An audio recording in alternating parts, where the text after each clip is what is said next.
Is there a liquidity crisis going on in the silver market? And if so, is this being caused by a lack of refinery capacity, especially in the United States? Well, those are the questions we're going to look at today. Today is Sunday, January the 25th of 2026. Last Friday, we closed at an all-time record high on the silver spot market at $103.08. We got all the way up to $103.51 for an all-time intraday high. And so we closed very close to that all-time intraday high. So sometimes when you have a close like that, you will see the market pull back a little bit just to make sure that it didn't get a little bit ahead of itself. And also, there are times when you hit a round number that the market will also test that. We went over $100 for the first time in history on Friday. That number doesn't get any rounder than that. And so I suppose we could be seeing a little bit of resistance there as well. But if not, I think that's going to tell you something about the strength of the silver market right now. Well, I'm Rick Bloodworth. This is the Common Sense Christian Financial Channel. And let's go ahead and get into some of these questions, and hopefully we can answer them in such a way that will give us a little bit of confidence going forward. When we talk about a liquidity crisis, we are primarily talking about the retail side of silver as far as what you and I will be most concerned about. Obviously, the big players, the commercials, the industrials, the sovereignties, they're interested in the exchanges. Can they get their 1,000-ounce bars, and can they get as many as they want whenever they want to get them? And if they can't, then that will cause a liquidity crisis on a much different scale. But what I'm talking about right now is for those of us who have been in the stacking community maybe for a number of years, we have seen an increase in the silver price that a lot of us really didn't think could happen quite that fast. I've been doing this since 1981, and I have to admit that going from $30 to over $100 in a period of just 8 months caught me off guard. Now, I had a plan for it, should it go up to that high. As a matter of fact, I've got a plan all the way up to $1,000, and I would encourage you to do the same thing. So if you do get caught off guard with what you expect, at least you've got something of a plan to go by so that you don't have to get caught up in the everyday excitement. But let's get back to this liquidity crisis that a lot of people are talking about. In recent months, I would guess probably about 4 months ago, we started hearing some rumors of a little bit of problems with refineries. They were starting to get so much product in that the prices started going down. At least the premiums on silver started going down. And this occurred coincident with the overall silver market going up, going way up. And this caused a lot of consternation, to say the least, within the stacking community. If they saw an $80 price on silver, they wanted to get $80 because they were used to paying not only spot, but spot plus a premium when they bought. And so they would like to get spot plus a premium, or at least spot when they sold. Well, over the past few months, we've seen that premium widen to the point, and negative premium at that, to where we're getting paid much less than spot price by most of the coin dealers. And of course, the reason for that is because these coin dealers have had so much inventory coming in that they have not been able to sell, for the most part, with in-house. Their supply has been far in excess of the demand. Just in the last week or two, we have seen the nation's largest refinery send out letters to the big dealers, to the wholesalers, saying that they were no longer taking any type of silver that was not 999 fine. And that was going to be for an indefinite period of time because they were so stacked up. And even the 999 fine silver, if they were going to pay the people that day when they brought it in, the people were going to have to expect $15 under the spot price. Well, if you're a coin dealer and you've bought that at $2 under the spot price or $5 under the spot price, for you to sell it at 15 under is a business model that just does not work. And so you can see why some of the coin shops, some of the wholesalers even, are starting to balk a little bit at taking any silver at all. And we've heard a number of rumors, a number of incidents. Some of y'all have gone into your coin stores only to have them say, we're not buying that type of silver right now. And so we do have a problem. We have a problem with the refineries being so backed up that they're not taking in new product unless it is 999 fine, and they want to pay less than spot. And so what's going to happen there? Maybe it's instructive to go back to 1980, because in 1980, in 79 and 80, when the market was going up so rapidly, it was being done so in somewhat of an artificial manner. The Hunt brothers and some of their partners decided that silver was a great investment and also perhaps a little bit vulnerable. And so they literally started cornering the market, so much so that at one point they actually had about 1/3 of the world's silver supply that was not held by governments. And so when the prices started going up, the advertisements started on the radio and in the newspaper for people to come in and sell their scrap silver and their scrap gold.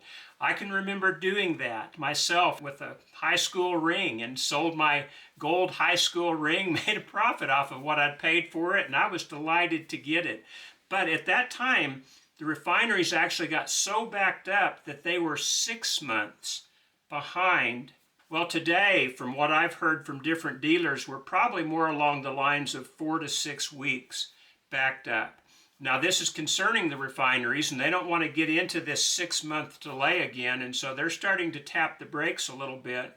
But it's interesting to note that even though we have started having the refineries really being tested in the last 4 months or so, they're just now starting to balk at taking new products. Maybe within the last month that we started hearing the refineries not taking it in like they had been.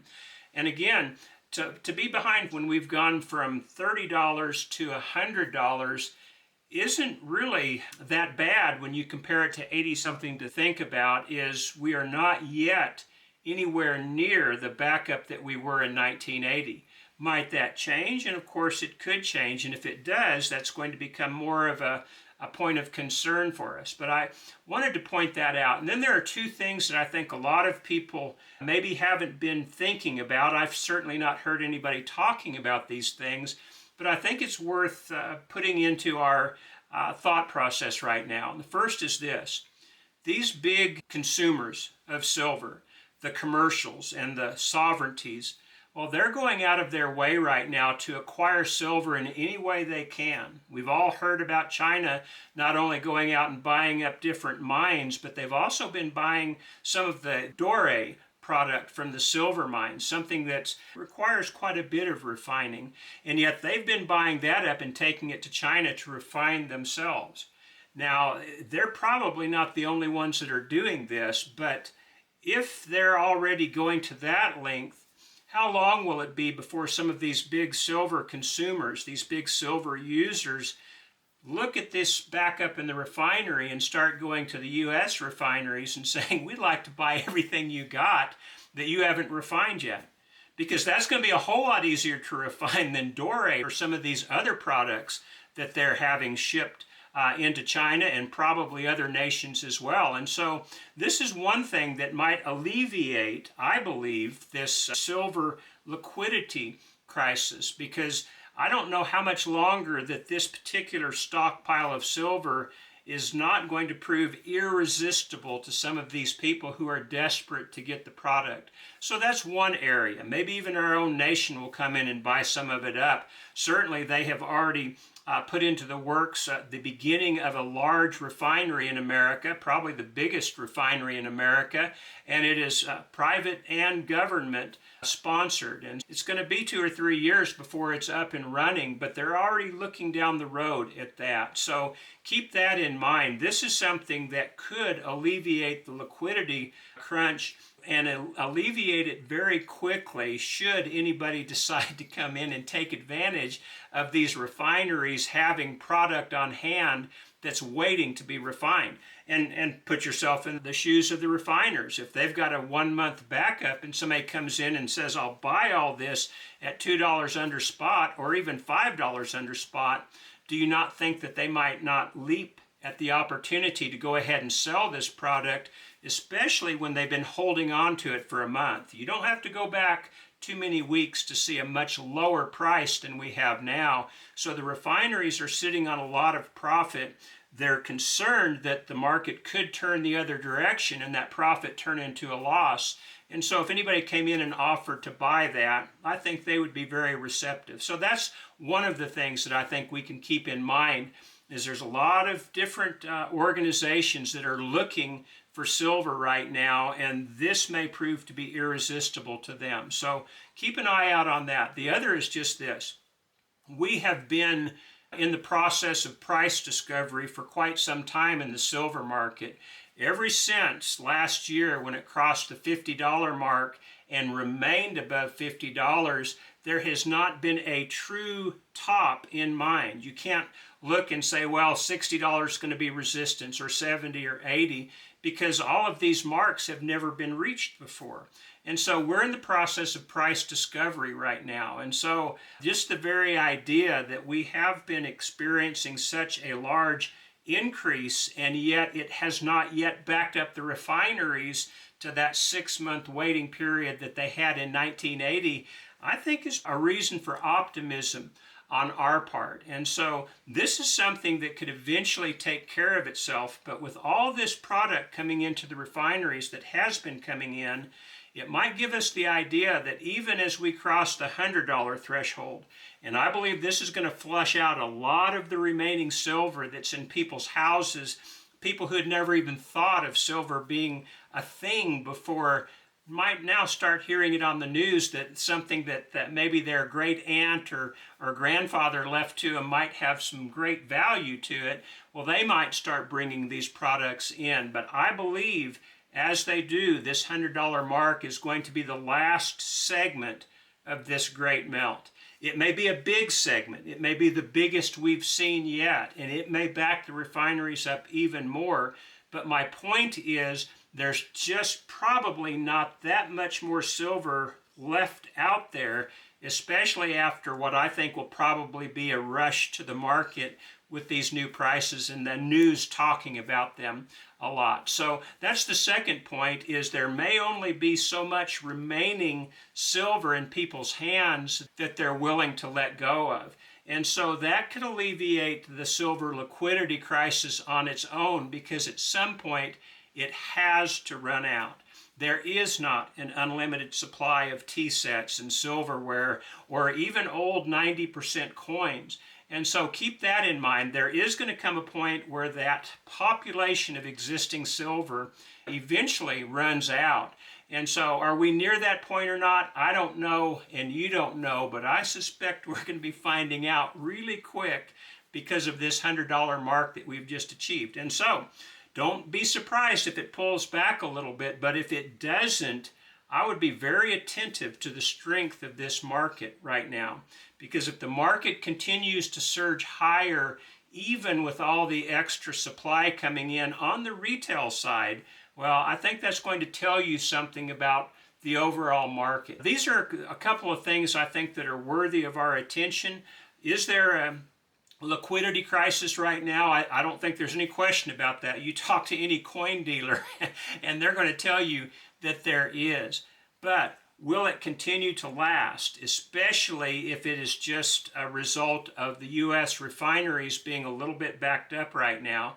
And nobody can really answer that question, but I do want to point out again, it's not as bad as it was. If it gets to that point, if we see them being backed up 3 months, 6 months, a year, well, we might want to take notice, especially if the price on the exchanges starts to wobble a little bit or even come down. At that point, that might not be a bad time to take a little bit of profit off the table, especially if you bought much closer to the $30 an ounce mark.